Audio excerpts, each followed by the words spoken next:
This lesson I want to cover something called ecological succession. We looked at the last lesson at ecological zonation, which is basically a change in species or communities over a geographical area along an environmental gradient.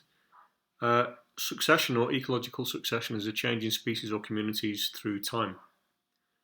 So they're kind of related but different in that way. As usual, the key things are up here. I'll come back to that in a minute. I thought it was a good idea just to start with an idea of what succession really is. It's not that easy to get your head around.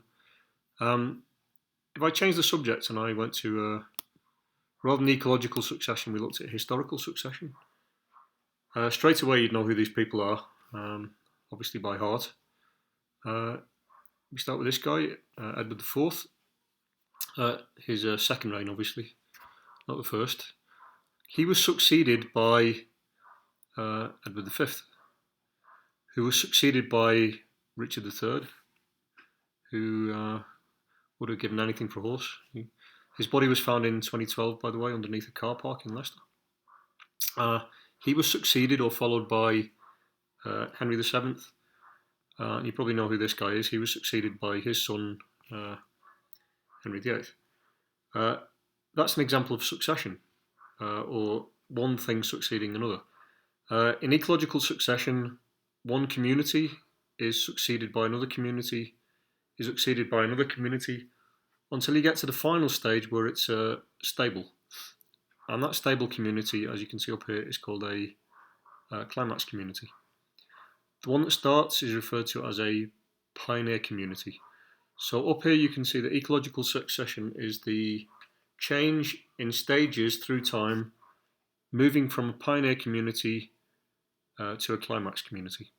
It'll make more sense when I give you some more examples. Okay, so as usual, I'd like to just go back to the syllabus. Now, succession takes up the kind of main part of this topic 2.4. So I don't think I can cover it in a 10-minute video here. So what I'd like to do today really is probably just focus on the first point here. The idea of what succession is. When we come to talk about productivity and we link it back to all the stuff we've done before, and this kind of mathematical ratio, the PR ratio, I'll do that in a separate video. We'll talk a little bit about R and K species, what they are, but again, I'll cover that in a different video. And again, I'll come back to talk about human activity a bit later as well. So all this is really is just an introduction to ecological succession, and then once we understand what it is, then we'll go back and do some of these more kind of boring details. Okay.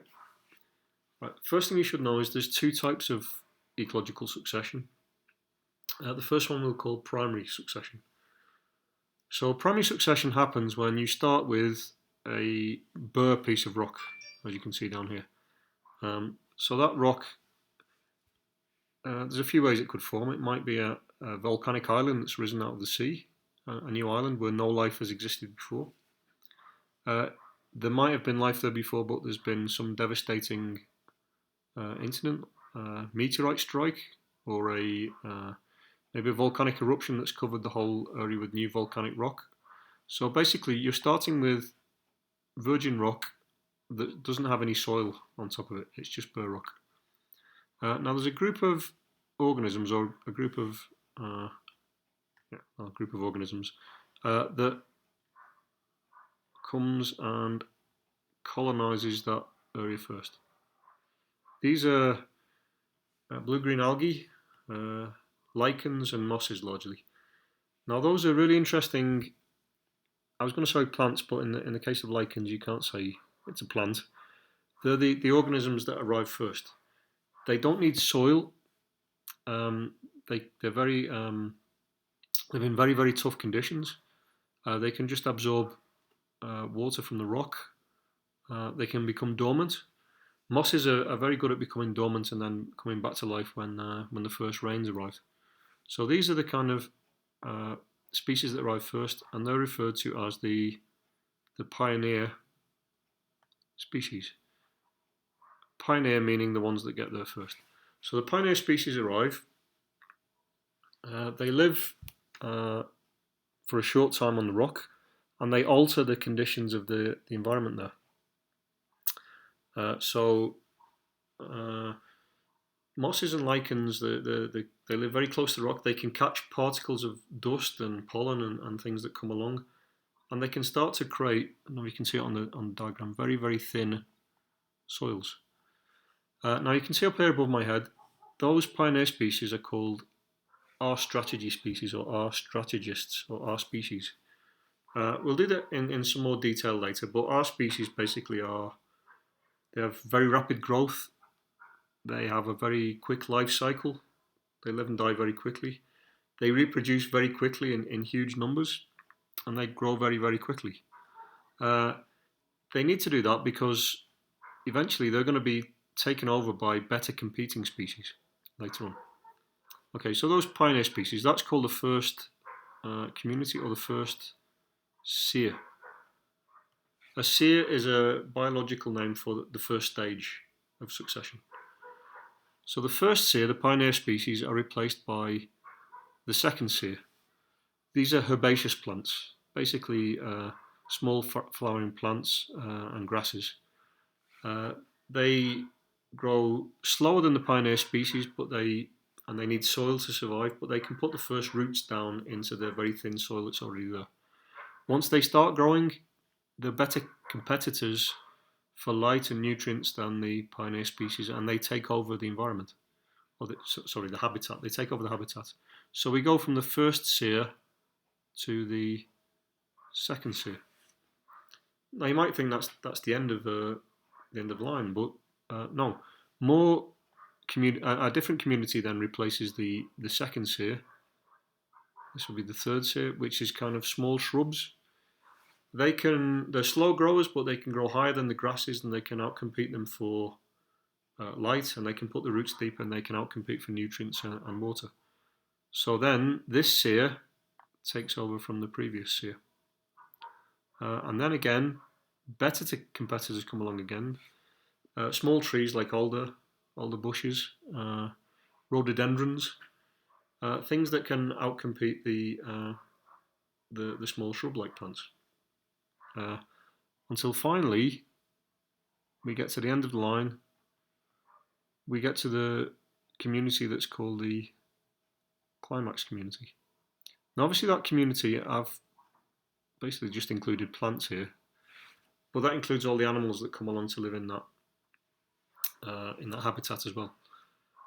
So again, if we look above my head, we've gone from the pioneer community to the climax community. The climax community is the final seer, or the final stage. These are K strategists. These are the opposite of our strategists. They are large and slow growing, very slow growing actually.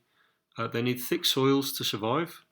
You can see here that as we've gone through the different seers, that the soils become thicker and thicker, so it's more applicable to the climax community. They have fewer offspring, grow much larger, and they're much better competitors than the seer that was there before them. They take a long time to get to maturity as well. Okay, so that's basically the process of primary succession, the movement from a pioneer species to a climax community. I chose an oak forest here because that's kind of the climax community from the place where I'm from. Obviously, the climax community that actually will exist there depends on the biome that it's growing in. So a climax community near the equator will be equatorial rainforest. Somewhere near the pole, it might be a taiga forest, and so on. But that's basically the idea of what primary succession is. Okay, I've just downloaded a couple of clips here. I thought you might be interested in this one. These are just two pioneer species I'm going to show you. This first one up here, if I can get the mouse to work, is a lichen. And this is a time-lapse video of lichens growing. Lichens are really interesting things. Originally they were thought to be plants, but it turned out that when they were studied really closely, they're actually symbiotic communities of fungi, cyanobacteria, and algae. The fungi create the structure of the organism, and the algae create the photosynthetic ability. They grow in many different forms. Some are like leafy like this, some are crusty. It kind of depends on the environment, on the habitat that the pioneer species of. Down here, another little video clip, if I can get it to work. This is a time-lapse photography of the growth of mosses. Mosses, like I said before, are really amazing things because they're so hardy. They live in the toughest conditions, and they can become dormant for long times and just spring into life when the first rains come. They can be frozen, live in thick snow and still survive. And all the time as they growing. Well, I said they grow quickly, but they're very tiny organisms. As they grow, they change the habitat that they're in, and they're responsible for forming the first soils that grow there. So those are mosses. And up here on the top right, I've got a photograph of a climax community. This is a photograph of an oak forest climax community somewhere in Scotland, I believe. Okay, so that's the process of ecological succession. If I just go on to the next slide, we've covered primary succession. We haven't talked about another form of succession called secondary succession. Probably this picture looks familiar. It's exactly the same one as before, except you see that I've chopped off the first part. So basically, in secondary succession, it occurs when you've already got existing soil. Primary succession, no soil. Secondary succession, the soil already exists. So basically, that means that a sear or probably a climax community existed there beforehand. So secondary succession could be started off by something as simple as a tree fall inside a forest, or a forest fire. Whatever happens, it clears a patch of the existing, well, in this case, forest, and you start again. But because the soil already exists, you don't start with the original pioneer species that we started with before, the lichens and the mosses. So the pioneer species here will be the herbaceous plants that we saw before. You follow it through, and eventually, if it's uninterrupted, especially uninterrupted by humans, again, you'll reach the climax community of that biome. Okay, so I've covered primary and secondary succession. Go back up here to pioneer community to climax community. It's a process of stages going from here to here. It's like the classic case of the hare and the tortoise, and it's a race that eventually the tortoise wins, the climax community. So finally, returning to the syllabus, all I've tried to do in this little video is just cover the basics of what succession is.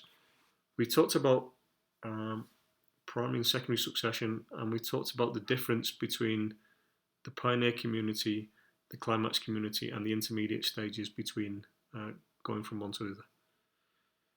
Okay, so hopefully that made sense.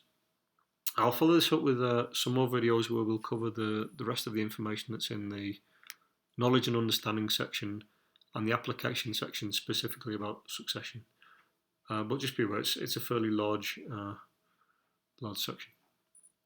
Okay, thanks again for your attention. Take care and see you soon.